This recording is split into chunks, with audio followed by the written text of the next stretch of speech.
You're listening to a Times Higher Education podcast.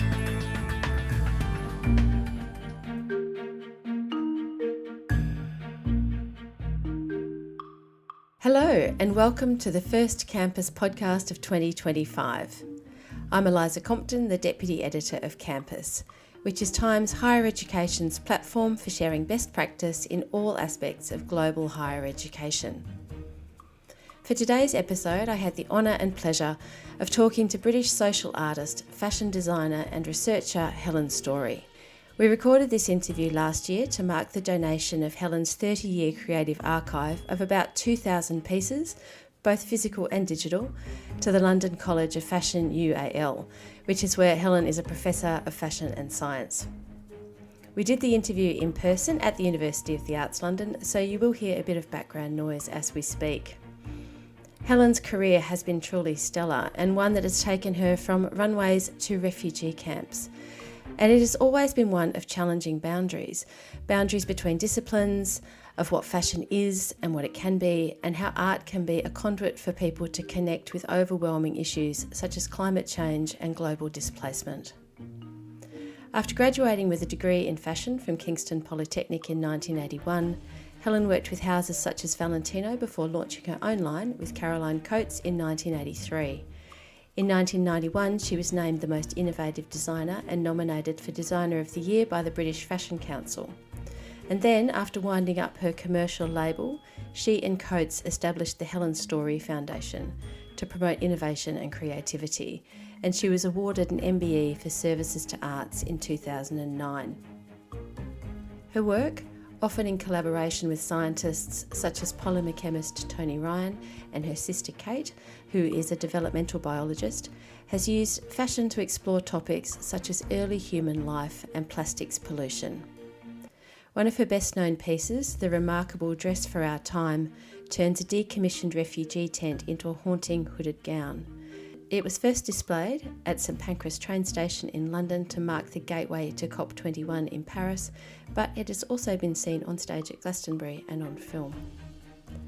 Helen was appointed to be the first designer in residence working with the United Nations High Commissioner for Refugees in 2018, and she's since worked in camps in Jordan, Mozambique and Malawi.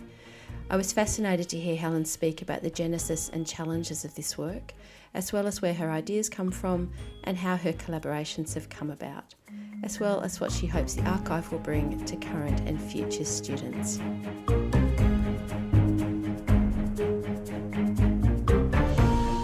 Hello Helen, and welcome to the Campus podcast. It's such a pleasure to be speaking to you today. Likewise. We are speaking because you have just donated your 30-year archive to the London College of Fashion, and I wanted to know what your hope was for the Helen Storey Foundation archive.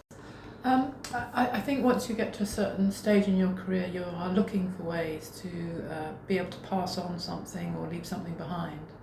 And the Helen Storey Foundation archive spans actually over 30 years worth of work. And I've noticed in working very closely with students, both in the past and currently, that many of the themes and ways of working are still very pertinent to now. And so finding a way of being able to get it looked after properly, for it to be made very accessible and in some senses made sense of, was a fantastic opportunity. So that's the main reason why I've sort of gladly handed it over. How involved are you going to be with the ongoing management of the archive? How does it dovetail in with your work here at UAL? Well, the beauty is that the management side from a practical aspect is taken care of by the brilliant archive team at London College of Fashion. But where my involvement, I'd say more than involvement, it's more a sort of devotion, if you like, to the next generation, is that I think there are stories behind things which very often when you hand over archives, that person is no longer with us. And as I still am, I want to be able to paint in the human story of how these things were lived and how they came to be, and also to continue to make them relevant to now. So although the word archive suggests past, for me it's a living archive, and it's a way of being able to both hand on things that I've learned that I think are still relevant to now, but also to encourage courage and experimentation. And there are many examples of that within the work. But the world is also different now from when I first created those projects. And while some of the things that they tackle are still relevant to now, whether that's plastics pollution or air pollution, and indeed what fashion needs to be rather than what it is, the archive gives us something to work with that is both past, present and future. Yeah, absolutely. Well, certainly many of the themes that you've dealt with in your work since you began in the 1980s, I think, certainly so relevant today. I wanted to take a bit of a backward step in time and go back to the beginning of your work, your interdisciplinary work, sort of after you had completed a phase of your career where you were an independent fashion designer. Yeah. And in 87 you collaborated with your sister Kate, Yeah. who is a developmental biologist, Yes. on a project called Primitive Streak, Yeah. which sounds fascinating, just key moments in the very early 1,000 hours of human life translated into textile form. The work is incredible. And since then you've done a lot of interdisciplinary work with other scientists, but I really wanted to know how this original project came about and whether or not you think it has shaped any of the work that came after it. It's been transformational. It's been the bridge away from purely commercial fashion into a place of high experimentation, but also for a reason. I think working with science does that. It's what science is able to do, what it seeks to address, what it seeks to explain to us, means that whatever you do in relationship to it is heightened in terms of its potential purpose for society and in terms of what we might discover together. So it started off quite randomly, really, and my sister sending me a leaflet with a yellow post-it note and a question mark on it. She at the time was backed by the Wellcome Trust. It was known as the Wellcome Trust then. It's the world's largest biomedical charity. And she said that they'd launched something called SciArt, and I was in that in-between phase. I was actually sitting on my bum writing an autobiography way too early. Faber had asked me to do sort of in between fashion and what I was finding my way towards, which ended up being science. There was no precedent for this particular competition, so I think that was an advantage. So when the unlikely proposal of fashion and biology came in, and the fact that we were sisters apparently, there was an enthusiasm for us trying something out. It was also quite interesting on a personal level in that my sister and I had gone very different ways very early on. She'd been a hippie, I'd been a skinhead, she did swimming, I was a ballet dancer. And we hadn't really had much connection apart from, enforced connection at Christmases. So it was a way of rediscovering each other as sisters as well. It also meant that we could afford to be quite blunt and open about our ways of working. Fascinating things came up. I mean, she would say things like, how do you know when something's finished? And of course, from an artistic perspective, you have a different answer than that of a scientist and vice versa. The things that she kind of told me off, there are no straight lines in biology, Where we got stuck was really interesting. Ironically, we got stuck around heart development. And so we went out to seek other people who could be, through their own expertise and creativity, help. And on that occasion, we went to Philip Treacy, who's the most extraordinary milliner. And he developed, in a way, a hat structure that kicked us back off into the process. The whole thing was transformational in the sense that we had no idea who the audience was.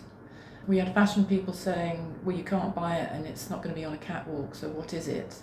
We had science people saying, but it's a frock, it's not serious, why should we take it seriously? But we were very, very lucky, and we managed to get a kind of a ghost slot between exhibitions at the ICA. And it was there that we realised that actually the public are interested in both, that human imagination doesn't sit or reside just in the scientific or just in the artistic, but actually when you bring those two things together, you bring humans together. There was something quite magical that again wasn't intended but we discovered, which is when you talk about the universal in a very accessible way, nobody's frightened of a frock.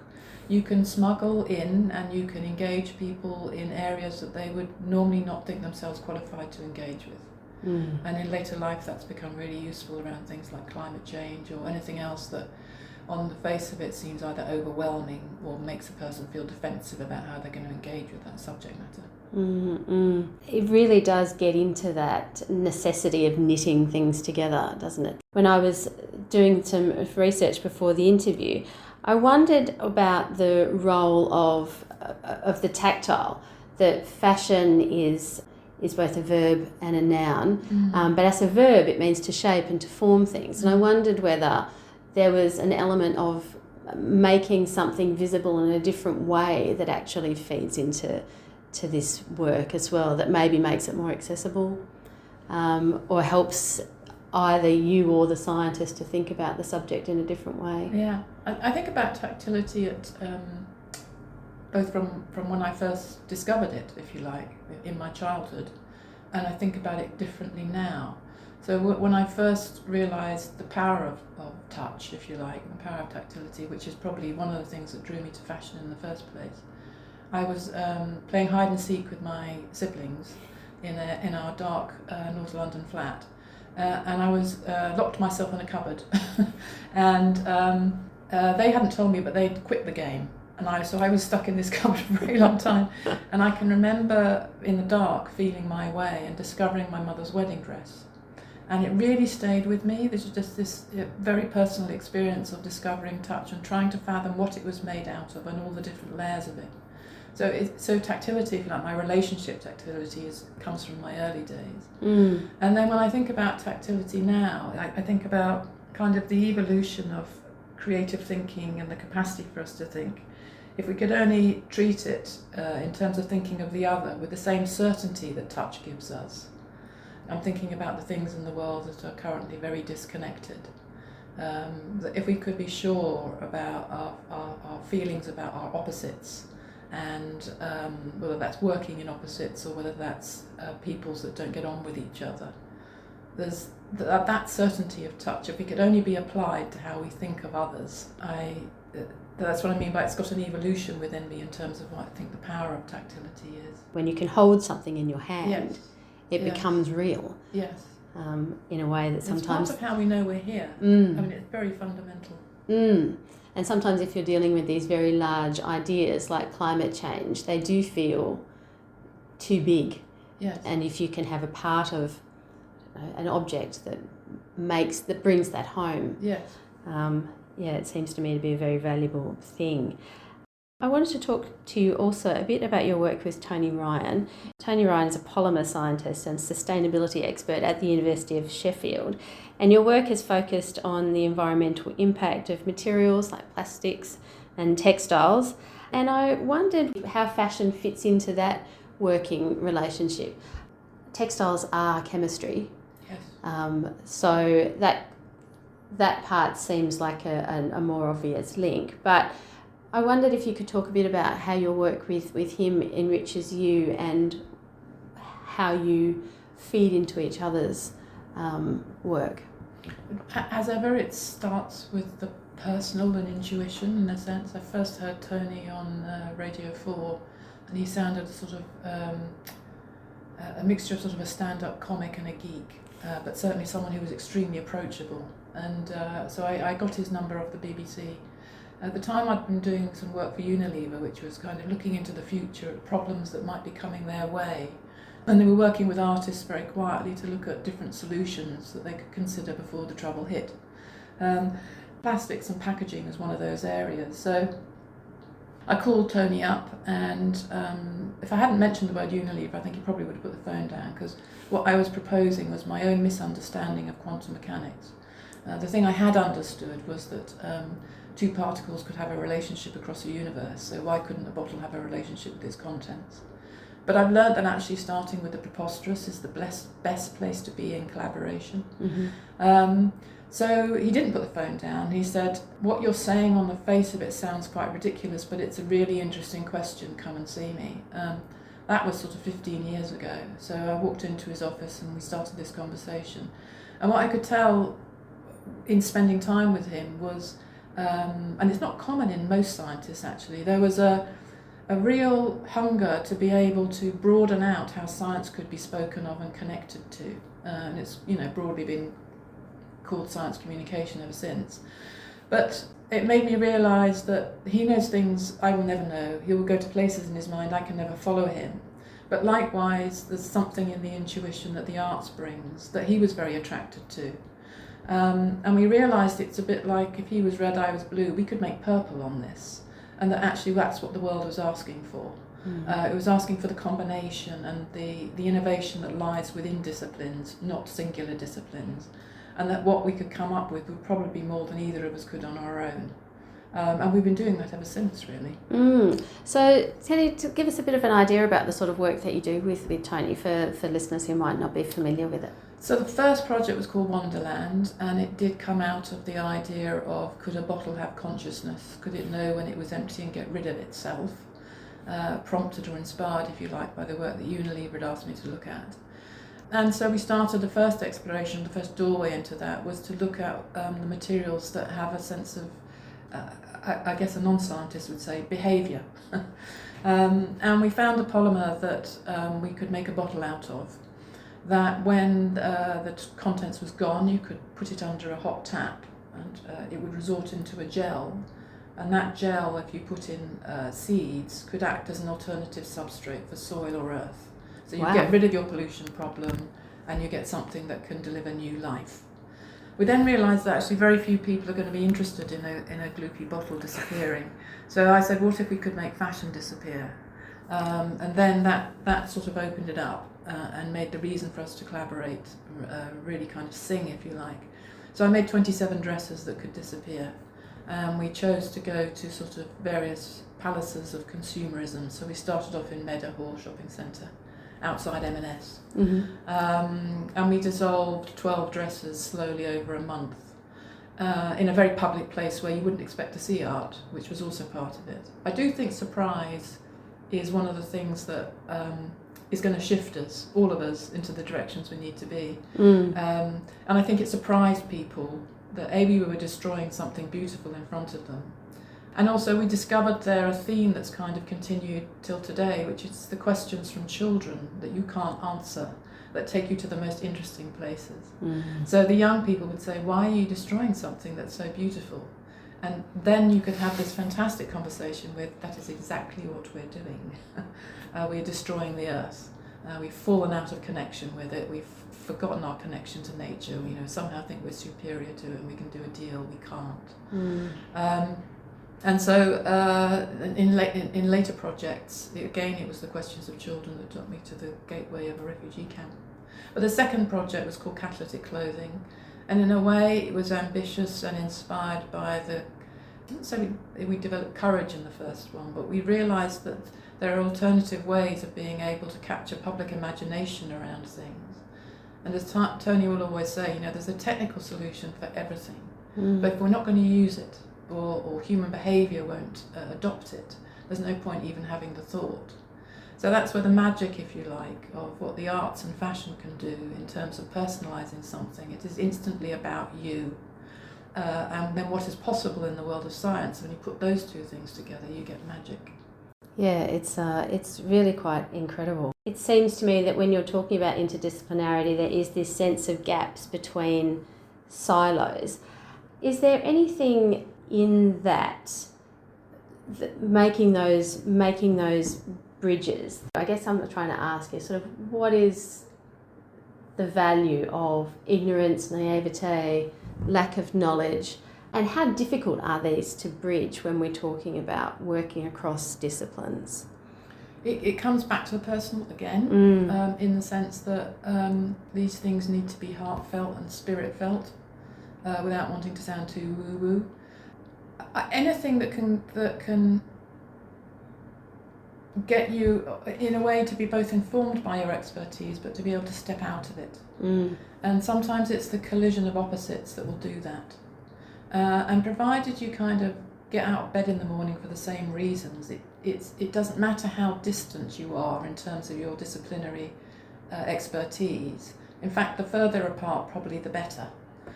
There's this agreement that you're doing it for a specific reason, that whether it's to improve something in society, whether it's to try and develop something you think is going to better life in some way. I think if the motivation is right, then actually the opposites of the disciplines are absolutely necessary, because they get you out of your own thinking. And no matter how expert you are, if you're only going to stay in your one channel, it's very hard to keep questioning yourself. You do need something else to come in and surprise you. I'm very taken by the fact that how often something being mistaken or misunderstood ends up being the thing that's brilliant. So I might say something and Tony would say, I didn't hear that, what I heard was this. And he wouldn't have heard this if I hadn't had said that stupid or naive or innocent thing. So the capacity to be intellectually vulnerable is really, really important. To not be afraid of looking like an idiot, to ask the questions that children might ask. These are the things that free us up and take us to new possibilities rather than being absolutely sure about what we're talking about. And is there, in terms of igniting these sorts of collaborations, is it about finding the right people to work with, or about finding an area that you're maybe curious about? Both. I mean, not every scientist gets on with every artist and vice versa. Not all artists are drawn towards science. Far fewer scientists are drawn towards working with artists. But in the recent years, and I'd say that's sort of in the last 20 or so years, some of the greatest advancements have come from cross-disciplinarity. To the degree that I think that nothing is solved on your own. And the skills that are required to collaborate are ones that actually can be taught. In some ways it takes a kind of confidence, and going back to the archive, I think that's where one of its uses is to give young people the confidence to work with their opposites and to seek them out, and how you seek them out and how you approach them. And then the thing, as I said before, and another way of saying it is, if you can identify the thing that you truly care about, that becomes where kind of cause, devotion and design come together. And those three ingredients, I think, are what take us to the places we need to be. Where does your passion for these issues come from? I find human suffering unbearable. There is so much of it now, and ever since the internet's come into being, it becomes something you can't not see. And I guess in one word it would be injustice. Whenever I see something that is just full of injustice, it ignites something that forces me to do something. Not in a reactionary way, and I think as I get older I try to be more careful about where one puts one's energy, who is worth connecting with and who isn't. But I think it's the consequences generally of our species, lack of connection to things and lack of being able to see the power of being able to see the point of view of the other, that has got us into this trouble. I'm going to come back to your humanitarian work, but you are a professor here at UAL, and I wanted to know whether you consider yourself a designer or a scientist. Definitely not a scientist. Definitely not. I left school with no O-levels. I'm an uneducated person. I had a terrible early education, so in a way I had to teach myself to learn. And I guess it's that initial lack of confidence and fear that has pulled out its opposite. I've had to find a way to function in academia whilst feeling like I don't belong. And what is wonderful about being at UAL is the embracing of the awkward people. The fact that I don't fit is a fit. And there's been a great support of me thinking about things which end up being required in the future, even though in the moment when they're thought of they sound either preposterous or irrelevant. Oh, can you give us an example? Well, I think in the fashion world in the 80s, when it was all about the power of a designer, and I was drawn towards things that had already had a life, that was second-hand, before we were using the words recycling or circular economy, and the collections I put together, I wanted them to cost almost nothing, be full of history, fit anybody, and be a kind of celebration of textile history. It got called grunge and anti-designer. So here we are 25 years later, and everything is about recycling, and everything is about second life and circular economy. I think also I was quite early to working with science. A lot of those in the pure commercial fashion world couldn't work out why. Why complicate it? What's science got to do with what we look like?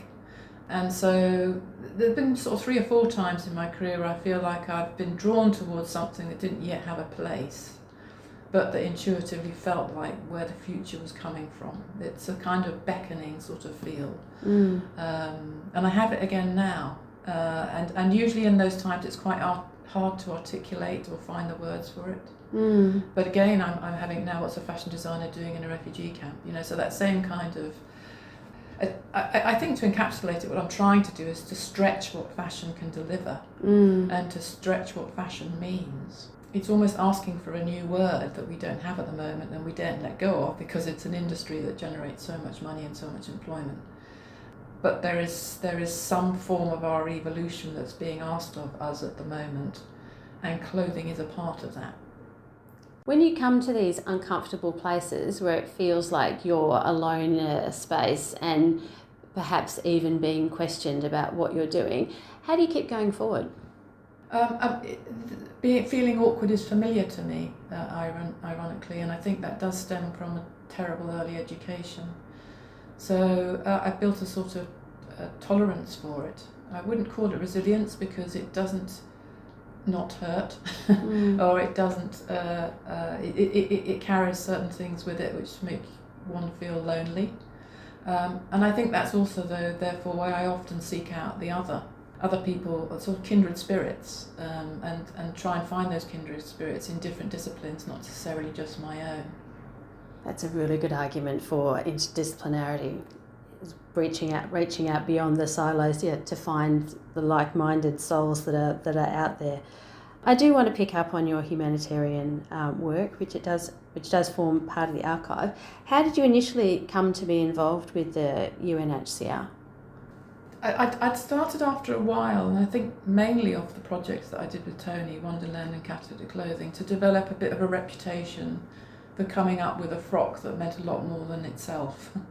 And that was quite successfully stimulating conversations. So in Catalytic Clothing we made the first air purifying frock, so people were very sceptical that it was doing anything at all.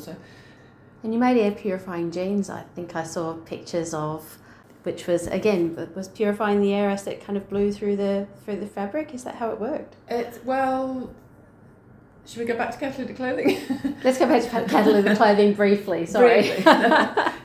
So the idea of Catalytic Clothing actually came out of the mouth of a 12-year-old, indirectly, in that we were doing a workshop with the previous project Wonderland, and we were with school kids, and we were showing them how the fabrics dissolved and how they even started to react when they sensed the water.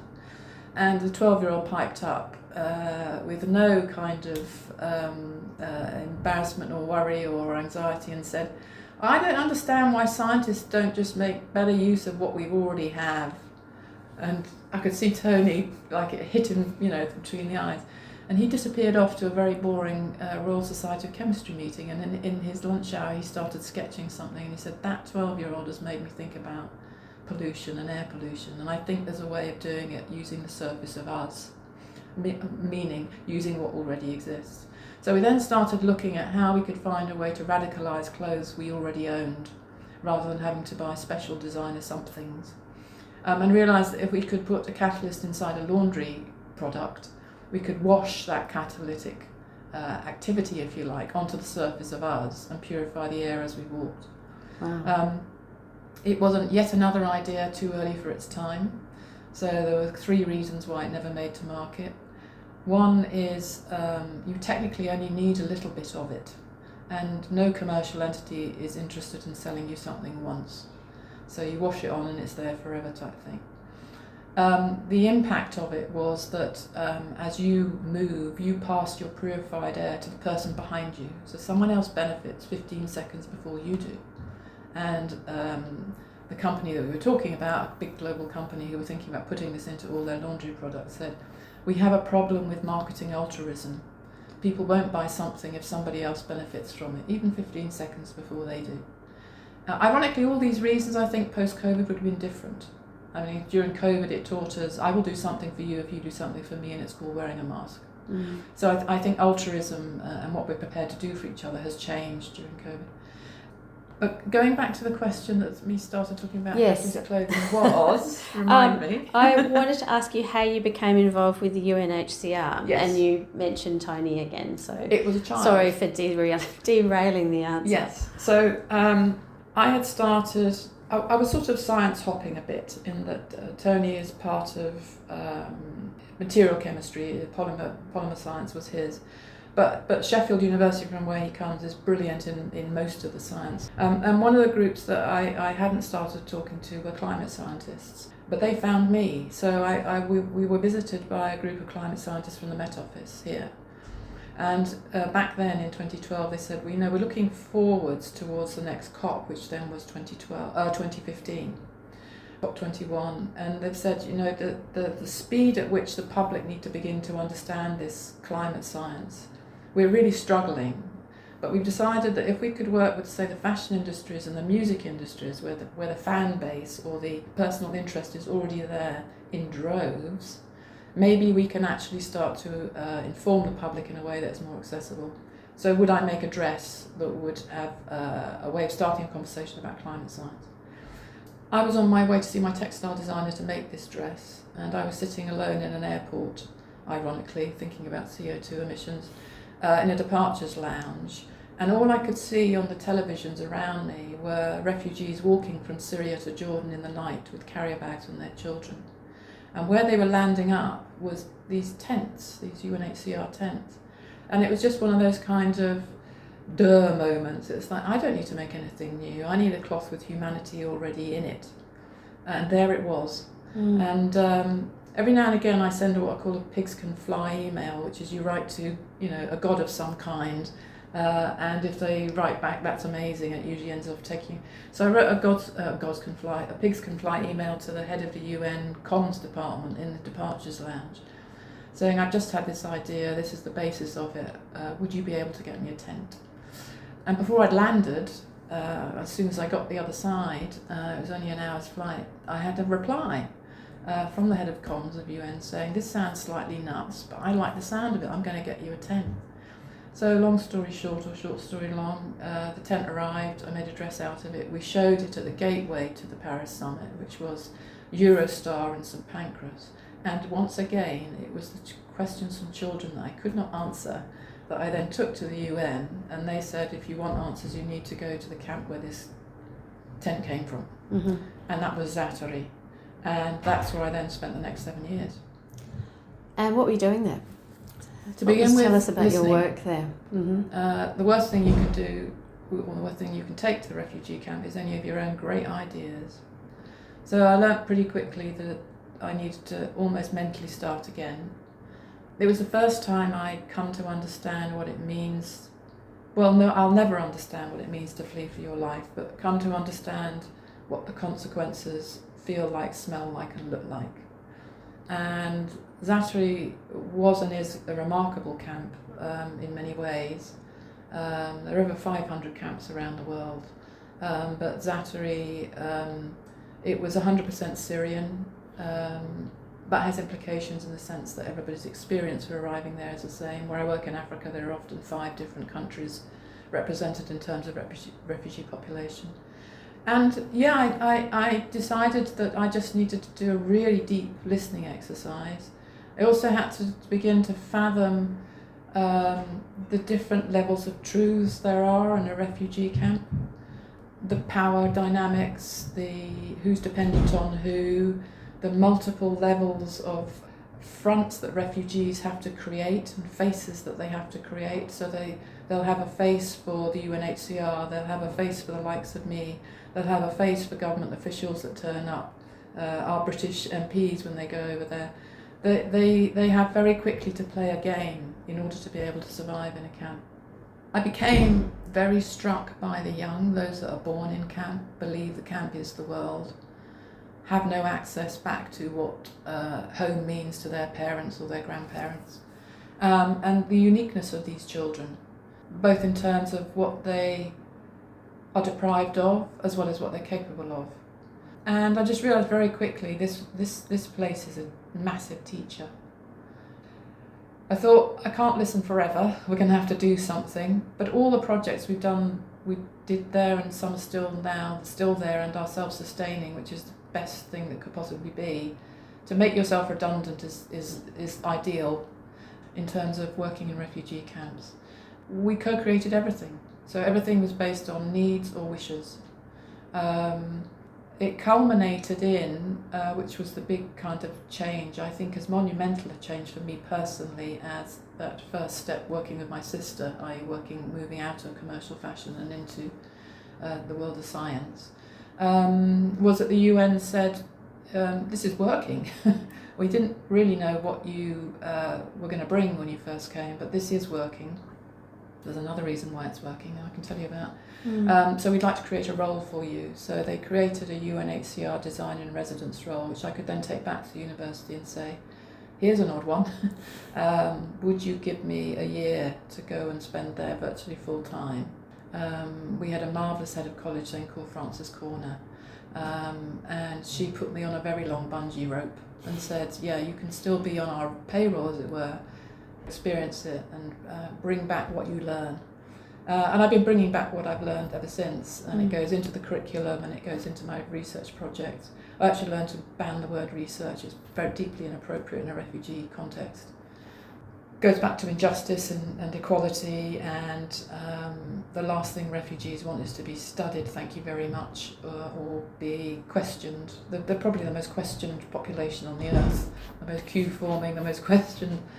So that work in Zatari has been it's resculpted my life, and I see no gap between my working life, my artistic life, or my professional life.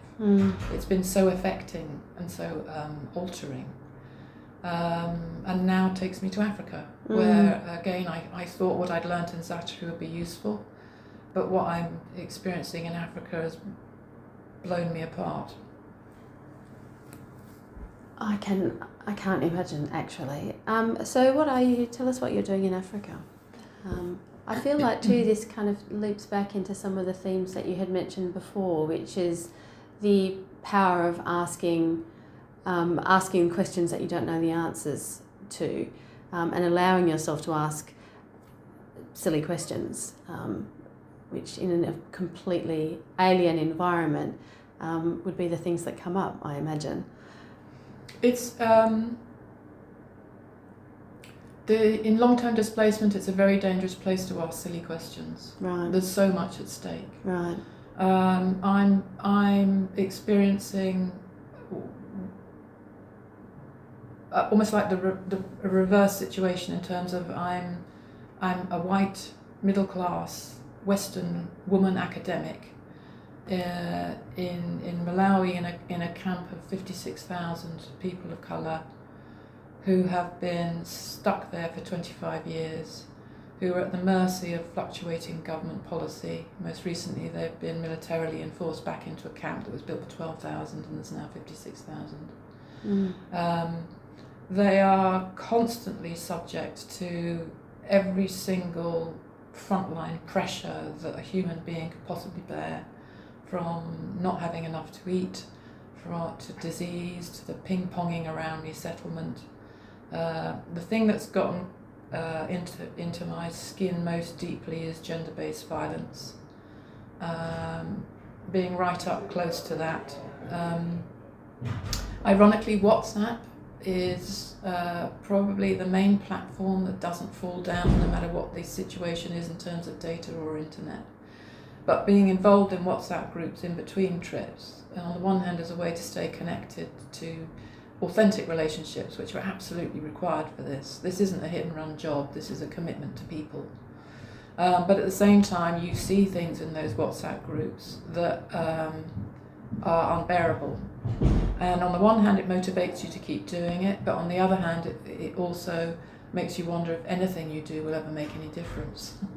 So there's a balancing act to do.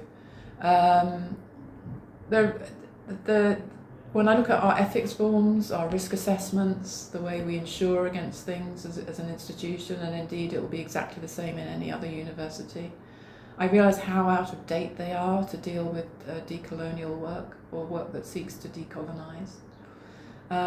It doesn't know how backward it is, in a sense. And so the type of learning is not just personal, it's institutional.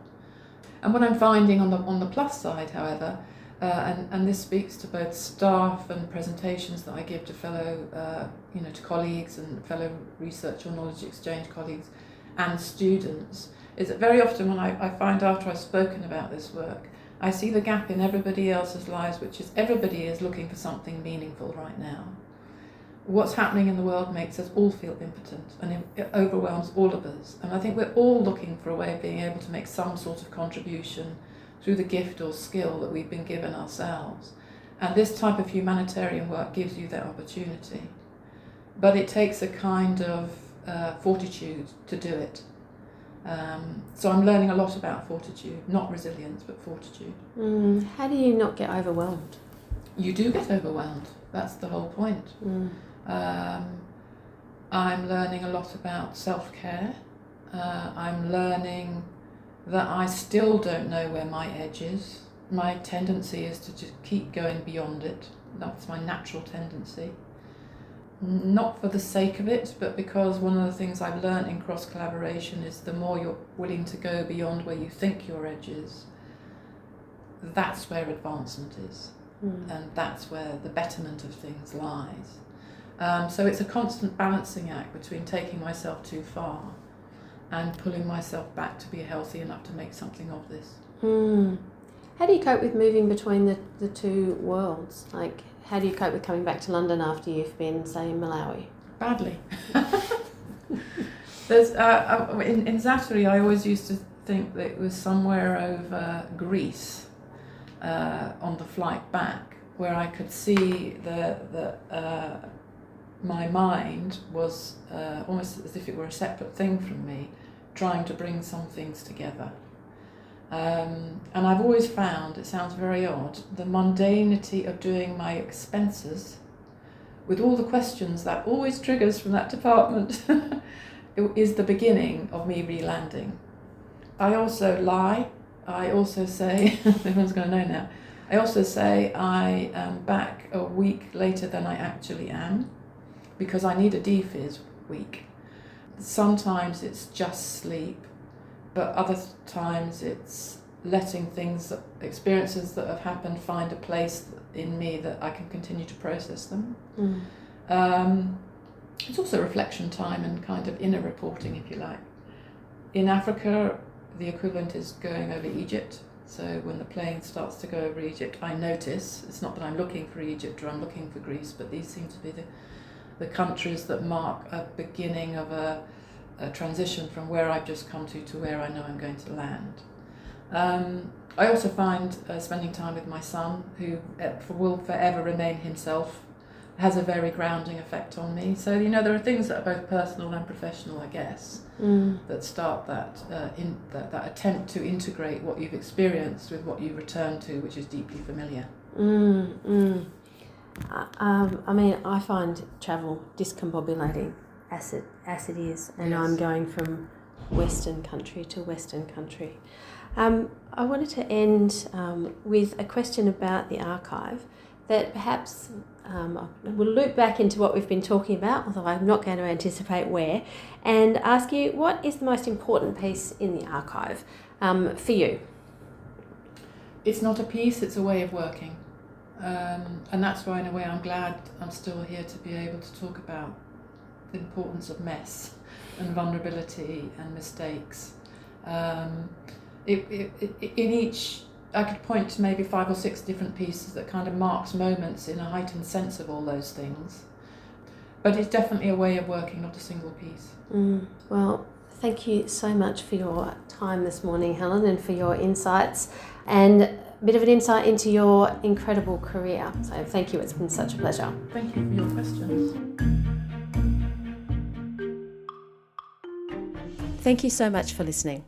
The Helen Storey Foundation Archive is housed at the London College of Fashion's East Bank campus. The collection is accessible by appointment for UAL's community of students, researchers and industry partners, as well as the public.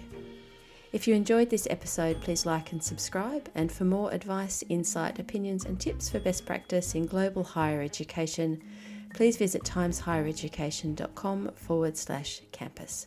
We'll see you next time. You're listening to a Times Higher Education podcast.